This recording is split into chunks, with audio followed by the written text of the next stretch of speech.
Good afternoon and good morning, everyone. My name is Alex Cordovil. I'm Research Director at Dell Group, covering everything that is data center, physical infrastructure.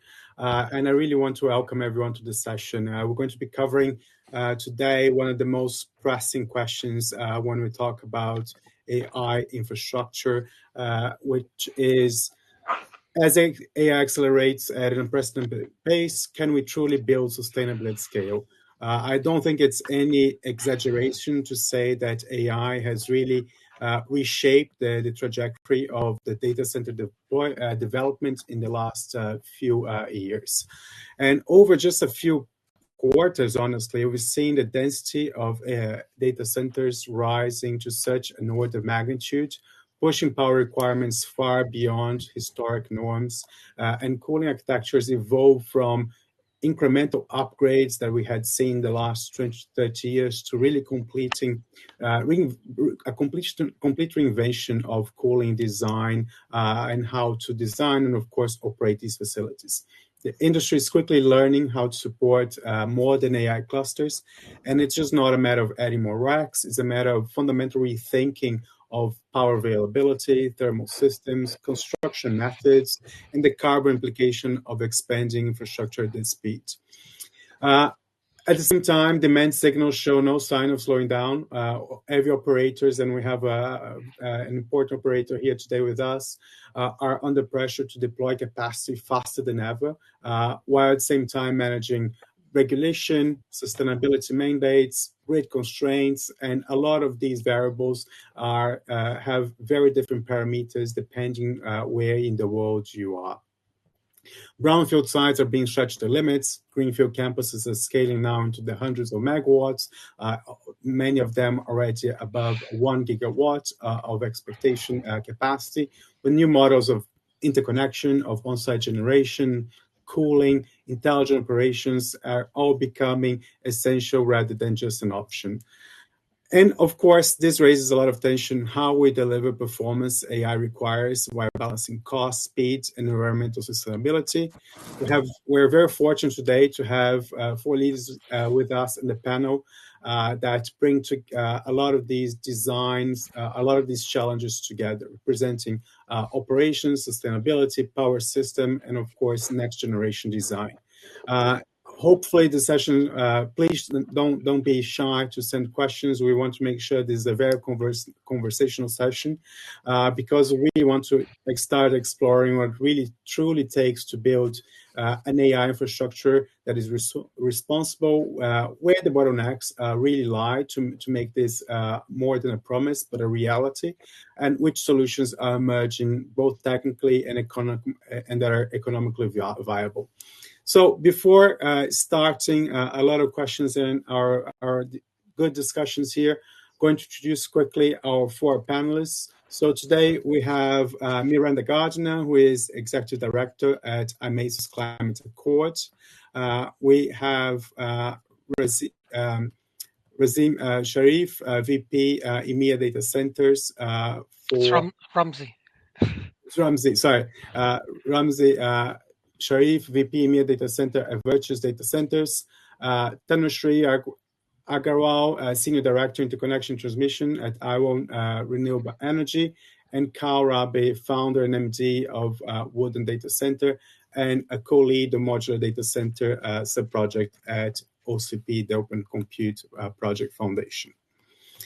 So if we start the conversation on trying to understand how the AI workloads are going to dictate density and networking and thermal load, a lot of different, a very different profile in terms of power load that is coming to these workloads, and of course the heat load that is coming out of them.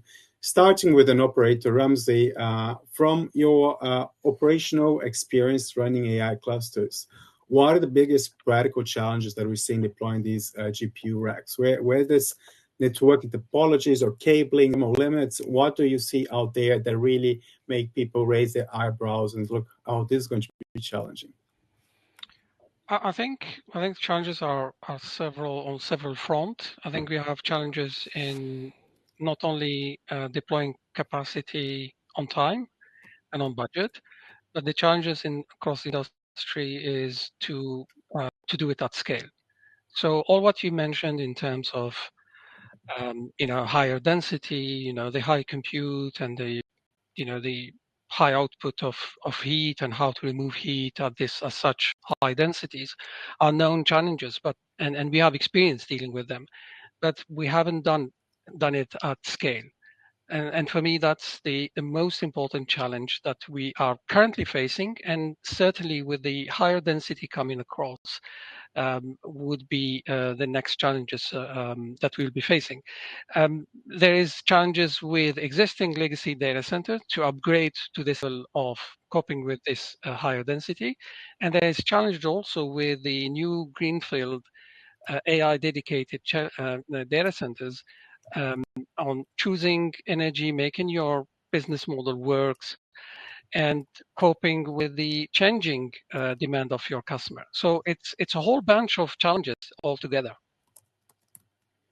Very interesting.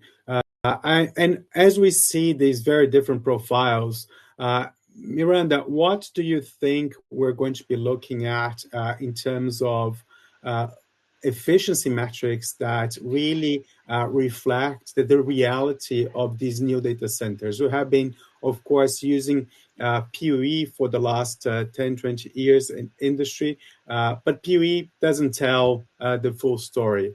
Do you see new efficiency metrics gaining traction? How to really best portray the efficiency of an AI data center these days? Yeah. I guess to clarify, just in case anyone listening or participating today doesn't know what PUE is, power usage effectiveness. You also hear it similarly when we talk about water, WUE. For me, what I am experiencing from the sustainability lens is that, yes, it doesn't, as you know, it doesn't share the full picture of what's going on with power density. Let's use that as the example right now. But it is still a metric that a number of owner-operators, number of kind of organizations in this space are still not as familiar with, and are still not, I would say, calculating like for like when we see the numbers coming out of it. I think that there is quite a bit of education that still needs to occur, and that there really is truly kind of an efficiency metric that we have not fully baselined as an industry, whether it's PUE or not. So the validity of using the metrics that are already out there is still there. Do we need a new one? Yes. Do I know what it is at this point? Not yet, but luckily, especially with all of us on this call and the organizations I get to work with the Climate Accord and the larger infrastructure masons, I believe we'll see one coming out in the next year or so that will really, as I said, calculate like for like in the kind of efficiency and effectiveness we need for the new AI facilities. Sounds super interesting. I'm very much looking forward to that. I think those discussions and the industry is newly engaging as let's say an industry body itself. I really see the evolution and the maturing of the data center industry. So it's very welcome to have those kind of discussions and of course new definitions that help the industry as a whole. As we talk, and moving to Karl, trying to understand, of course, we're talking about efficiency and we have the metric side, but then coming to reality, what we're seeing in a lot of new deployments, especially supporting these AI factories, coming with more modular designs that are easier to expand and, of course, control risk in the deployments. How do you see these designs evolving and, of course, new architectures to support high-density GPU workloads? Thanks, Alex. Yeah, we see obviously a drastic change in the amount of IT space needed. There usually were, factors of how much technical room you need to any given IT space, and the new density requirements, those new rack densities, put that up on its head. You can build like a 10 megawatt data center. Used to be huge white space, and that is now, just barely 100 racks, so to speak, and potentially will be, 10 racks with what we see in those developments. So the the exciting thing, but also the challenging thing is just these density requirements have brought us so many changes that drive those innovations, which liquid cooling 2 years was 90% of all operators, if you would ask them, would have said, we never want to have water in our facilities. Now it's just a standard, basically, within 2 years. The next big real challenge is the power delivery to those racks. How do we are getting the power so close or to those facilities? And the exciting thing, if we are talking about the title for the session is the energy's dilemma, is we see, or we try to promote for the majority of this year, that there is now a real chance to have the data center as an underlying building block paired with another big trend, which is the renewable decentralized renewable decentralized build out of energy. And we're gaining a lot of flexible energy, but we don't have enough, reliable switch on energy, which the data center can provide as a building block. And the discussions we see about local grids, big battery storage closely attached to those data centers is fueling like a completely new mindset of construction and operations, basically. Thank you for that. And of course, we talked a bit about the operations side of things, how to measure efficiency, and of course, how to make construction more efficiency. But Tanushree, I think, and also there was a bit of a segue from what Karl was mentioning, that the big spotlight these days is on the power constraints and the power availability and the interconnections to the data center. And on top of the availability itself, the new GPU clusters behave very differently in terms of their power profile, the power load profile, and that can also have an impact on the grid. How are we seeing the grid getting ready or how are the grid requirements from these GPU clusters being taken by the operators?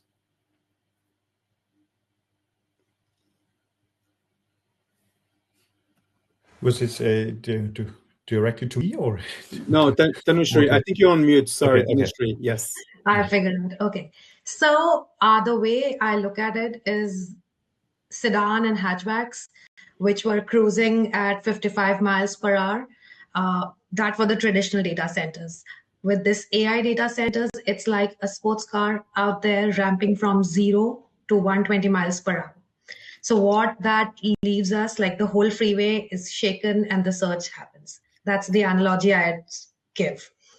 How it impacts the grid, the voltage dips, the frequency disturbances that we see, thermal limits are hit.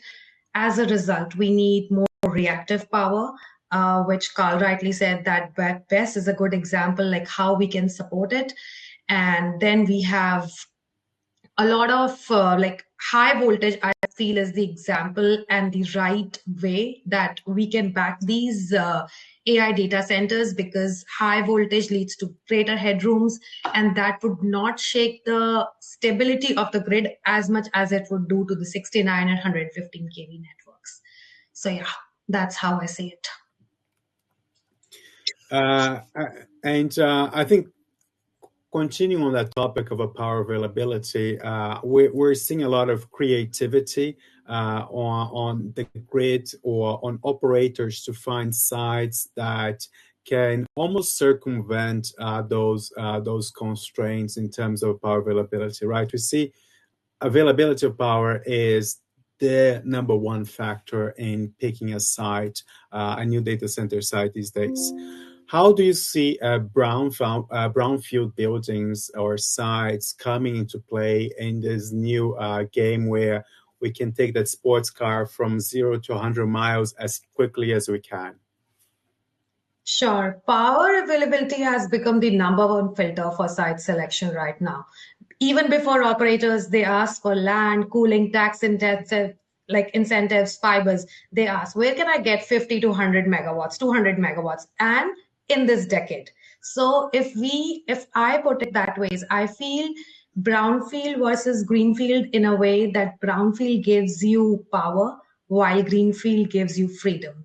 So answer is, if we need power now, there's nothing that could help us more than the brownfield sites, because the voltage level is already there. You have, like, for example, like the retired coal plant under TVA. It's a coal plant in Alabama, Widow Creek coal plant, that was acquired by Google Data Center. So what they had in place, they had the 161 plus 500 kV transmission that helped them. They could build a great data center. They had all the permits in place. They were already in the industrial zone. So that helped them quickly ramp up everything and be online. So faster interconnection helped them too, because the permits were lower on that side. So yeah, like brownfield is the answer if we want to go a quicker route than a route which is full of freedom. That's the greenfielding route. Yeah, I think it's a super interesting movement to see how the industry, there was a lot of brownfield sites, quite a few 15 years ago in telecom hotels and so on, really repurposing a lot of old telco infrastructure that was available. Then people were like, oh no, I want my own designs, and moved to greenfield. And now we're seeing a pushback again to brownfield, just because of the sheer availability of power and the speed to workload, the time to token, right? Super important. But when we move, when we have this speed in mind, Miranda, how can we balance that with, of course, the embedded carbon or the carbon that is available on the grid, or even in on-site generation that these brownfield upgrades can have? But also there's the element of sunk carbon that's right in these facilities that can mitigate a lot of new carbon being generated. How I'm hearing a lot of mantras almost that are electrons now, decarbonize later. How is the industry moving forward to meet the needs, the compute needs that we're seeing out there, but at the same time balance with sustainability pledges that have been done years ago and people want still to maintain them? Yeah, Alex, you bring up a great point, which is the short-term issues that we're seeing right now versus the long-term solutioning that really needs to come into balance. And of course, plus one to everything that was said. I just had to take that note down about a couple of things that have been mentioned by my fellow panelists here. When we're thinking through embodied carbon, that is sort of, again, the short-term impact of your carbon footprint, what's really going into the built environment, what's really part of, as you put it, like the sunk embodied carbon of how do we select materials, how do we look at the building envelope itself to really build something that accounts for humidity, accounts for climate control, accounts for the ventilation, and then put in all of our equipment and everything that will become then part of the operational carbon. Part of, as well, with the kind of brownfield, greenfield comment is any existing buildings from a sustainability point of view are considered the most sustainable facility because it's already there. You're not putting in, again, new transportation issues. You're not dealing with, again, materials that you have to find out the supply chain. You're not dealing with long lead times because it really is there. Where the issues start to come in is that you have to modify them now in the wake of the AI boom. Those facilities are not as established for the loads that we're seeing or the process pieces that we need to handle.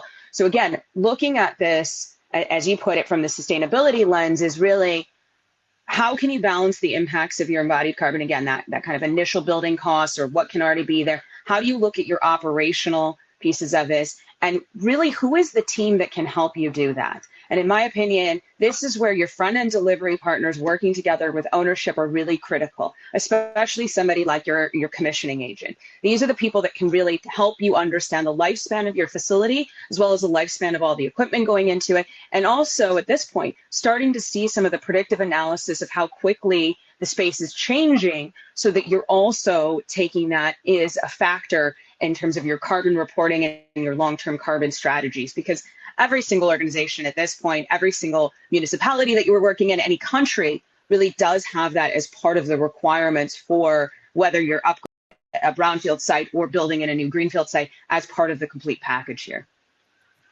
Yeah, that makes a lot of sense. And I think just as you mentioned about upgrading a brownfield site, because at the end, we are talking about very different sites or very different architectures and topologies in the new this new era of the AI data center.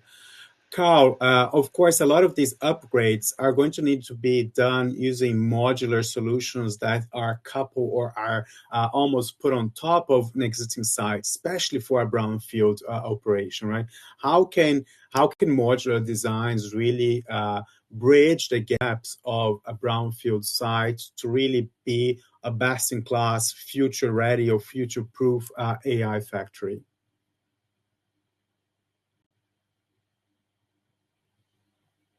Sorry, microphone's back on. So you're hinting on a good point in there.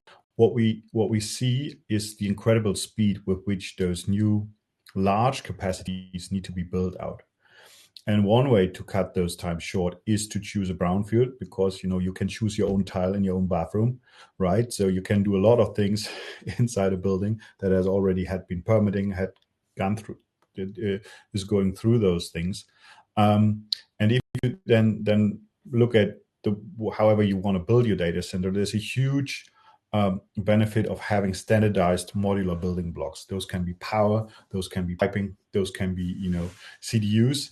And in structuring your supply chain like that, you also have the benefit of having a high, startup testing,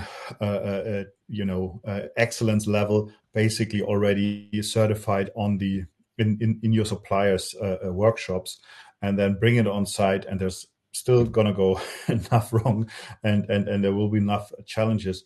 But having the pre-accept testing, or the startup testing done on site with modular solutions with clearly defined interfaces helps to bring those this speed into those brownfield deployments. And that is why we see more and more of those solutions. Even complete IT rooms being like modular or modularized rack rows are a big topic now. Yeah, like we really need more plug and play architectures that are easier adaptable, because we're talking about brownfield site. It's about adapting a building that was not built for that purpose in many cases. And a lot of these, we need to attach full-on power modules or full-on cooling skids. And then, of course, modular, I think, is probably going to be one of the solutions that operators are going to prefer. And as we talk about operators, Ramzi, bringing your point of view here, I think we're talking about this element of between the brownfield and the greenfield sites. For the operators, every greenfield is the dream to make it suited for exactly your purpose. But when the reality kicks in, we might need to go for potentially more challenging upgrade of a brownfield site than a greenfield, with a lot of different constraints. How do you handle these challenges? How do you go beyond these hurdles that a brownfield site can have?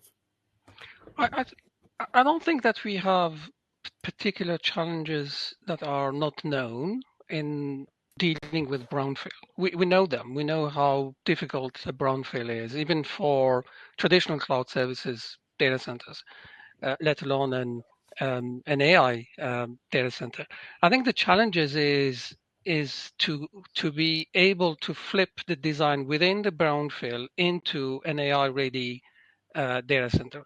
I think that's the challenges that we are seeing more and more when upgrading or going into a completely brownfield site to manage it as an AI data center. We looked at, I think the difficulties that we looked at are more not on the build up, but all the constraint that the higher density would bring within the data center to be factored in from day one. And that's the difficulty that we are facing. But in essence, you will have the same difficulty if you upgrade an existing facility than going to a brownfield. The cost will be different. There will be more cost when you are upgrading a facility. but I think that it is, for me, it's a context and it's a period. We are not going to do that forever. This is a period where we are transitioning because AI hits us 2 or 3 years ago. Building a data center, particularly in Europe, is 2 to 3 years with all the permitting and admin stuff and so on and so forth. So all in all, this is a period where we have to cope with this workload within this context, but all the new data center will be greenfield because we will have the maximum design freedom.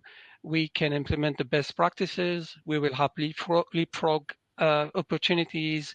We can plan the risks, and potentially it will be faster and cheaper in the long run. Yes, and of course, talking about efficiency and sustainability, in a greenfield site, you can maximize your efficiency to the max, where brownfield you're going to often having much bigger constraints that you can't curb that easily. Absolutely, yeah. And I think you mentioned a topic that is very important, which is a moment in time, and we're talking a lot about AI in general, about this build out, but this build out comes into play in a long timeline because these buildings are complex, and I think. Before, I have a question for you, Rams, but before going there, I have one for Karl, which is, of course, phasing these deployments. Modular can be a super important strategy to really meet the needs of a build-out that's going to be a campus that might be built in 5, 7, 10 different stages, because no one can bring 1 gigawatt online overnight. That's all. The reality is all these are going to come through a few months probably, right? And modular helps us do that with much more ease. How do you see modular being adopted in these new AI developments, and make sure that it's more flexible, it's smarter, and at the end can speed up the entire project? Yeah, sure. There is you mentioned the point of getting a gigawatt online, and I would really be interested in seeing those ramp up plans, in detail, because potentially I believe that you even go through generations in that build out, and so if you don't plan for that, and if you don't have that with clearly defined again interfaces and a modular approach, it will be just really hard to follow those ramp up. If you don't have the chance to pre-concept, pre-engineer, and pre-test some of those things, the rollout for this will be highly unpredictable, and so there's not a lot of So a traditional construction approach would just not fit the requirements of those very large clients, and they do the same in their hyperscale offices trying to plan for that, and so I think there is I don't see any other approach other than a modular one for those really large sites, to be honest. I agree. And Ramzi, coming back to you, we're talking a lot about this timeline, and the timeline of building a big project online. A lot of it is just the physical, the sheer size of the building, the complexity, and project managing all that. And of course, modular solutions can curb that and can make it as more efficient. But a lot of it has also been related to power availability. We're going to be seeing whenever we have the first connection available, and then we scale up as the grid adapts, or as they add a second substation or transmission line to come to you. But one big strategy that we're looking at, and a lot of operators are assessing these days, is on-site power generation, BESS solutions, microgrids, whatever make them more online faster to bridge those interconnection deadlines. How, from an operator perspective, how do you see the challenge of putting those designs in place, and also extending a bit your remit, right? Becoming more than just a data center operator, but becoming a friend of the grid, a collaborator that can support the grids when it needs some help as well. I think it's more than that. I personally believe that it will be more than that. We have to shift from a pure consumer of power, like we have always been, to a potential producer and consumer of power in the same time, and able to generate, store, and manage our own power. This is becoming so complex and so tied into your business model that you cannot afford to have the element which is vital, which is power, completely dependent from an external party. So we've seen that. We've seen that with the hyperscaler. The hyperscaler has decided to go and partner with nuclear stations owner, be close to a nuclear station. So I think we are in this transition again, where we are realizing that power being the central element, the critical central element, there should be a shift in the way data center models and business will be shaped up going forward. That would be behind the meter solution, microgrids. We are thinking about the SMR will be in the long run, because I see that as something between 8-10 years to solve all the admin, the licensing, and so on and so forth. But the independence of a data center as an entity able to produce, store, and manage their power, would be critical in the future. That's my personal view. I think it's brand new. Let's say it's a brand new world for a data center operator, and with a lot of opportunities, of course, but quite important challenges. And I think, Tanushree, coming from the interconnection side of things, how do you see from the other side the data centers now stepping up to this new role in being a grid player? I think. Sorry, just to jump. Sorry, just one element. I think here you have also the grid operator that now are looking at data center from a complete different view. In the past, it was like, yeah, they are big customer, very stable load. We like them. The advertise us on the market. Great. Now it's different. We've seen utility provider jumping into the data center business, like in Germany, like in other countries. So I think there is a change from both sides. I think it's perfect segue for you. I cannot agree more. You just took away my first 3 lines. Thank you. So it's not just realistic, it's inevitable, as Ramzi pointed out. They are not just inflexible, huge fat load that is put there and the grid serves them. No. Now we need to be partners more than ever. And for that, I feel data center also, like for generation, we receives LMP, real-time LMP signals. For how I feel and how I see it in coming times, in order for the data centers to participate effectively in the grid, I feel the real-time grid visibility is the key. We need to share real-time LMP signals, congestion warnings, renewable forecast data, N-1 constraint alerts.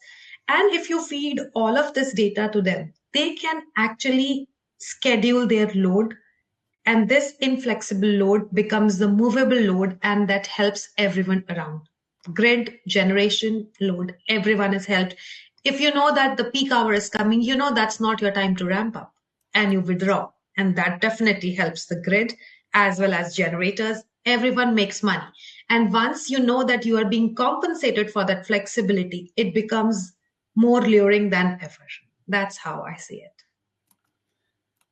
it. Thank you. And again, I think it's going to be, this new, again, I don't think it becomes it has evolved from a simple supplier and consumer relationship to a true partnership between data center and grid operators.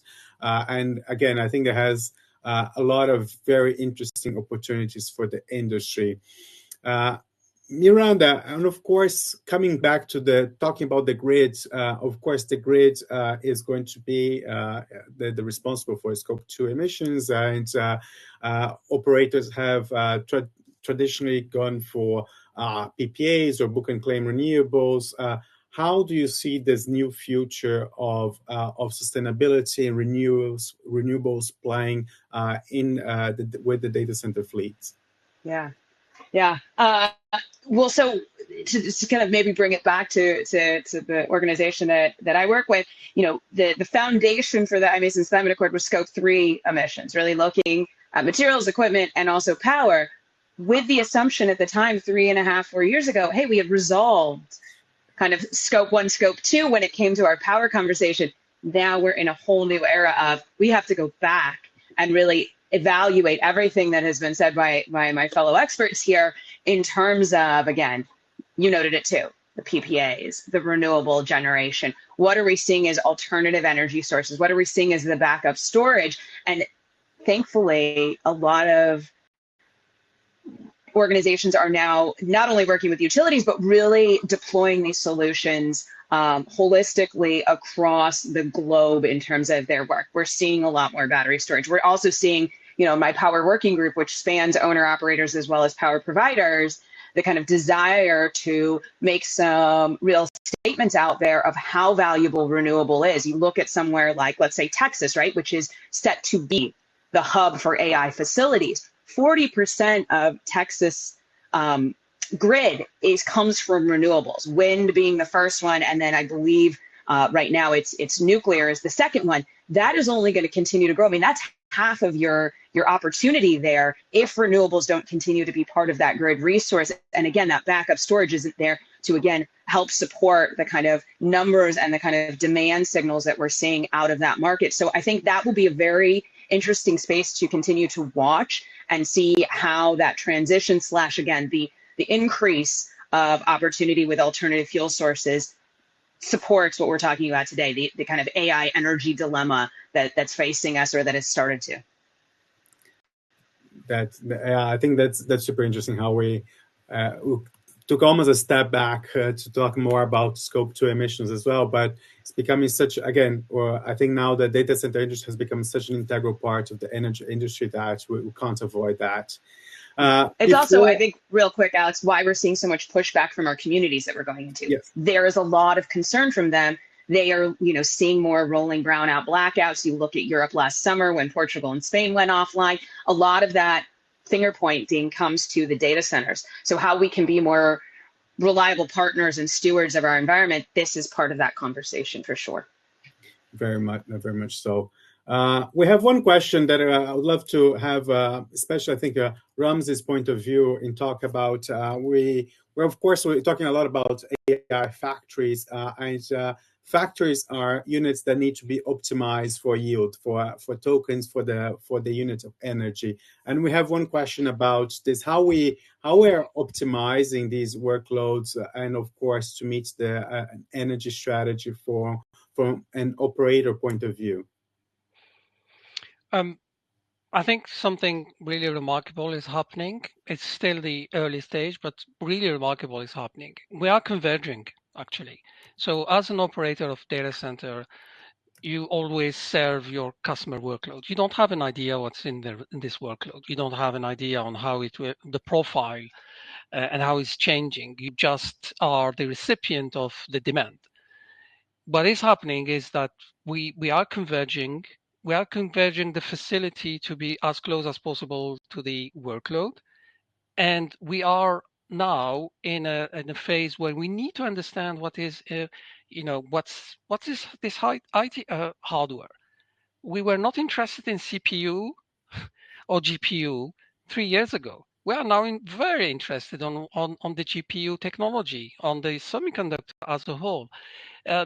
Something that is also shared by the other part. So the people that are and the the experts and the R&Ds that are within the IT hardware are also interested in the facility side and the cooling, how to make their kits ready for the cooling and the power and so on and so forth. So I think this convergence will continue.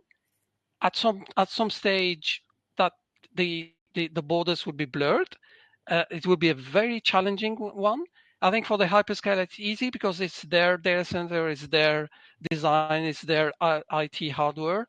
I think it will be challenging for the operator, the co-location companies, and so on. But this is a challenge that is more than welcome.